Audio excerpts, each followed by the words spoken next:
Hey guys, welcome back to yet another interesting video of 1 to Step, and in this video I'm going to show you how to use Pinterest trend. So without any further ado, let's dive right into this exciting video.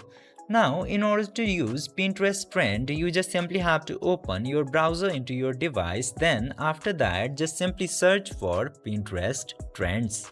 Now after searching Pinterest trends, this option will appear. You just simply have to tap into this Pinterest trends option, and then after opening this, you can see all of the trending topics in the Pinterest.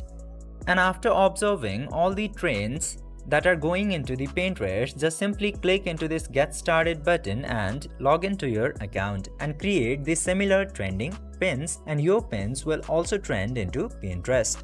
By following this very easy step, you can easily use Pinterest trends options. I hope this video was helpful for you. If yes, don't forget to like, share and subscribe to the channel to never miss another update. Thank you for watching the video.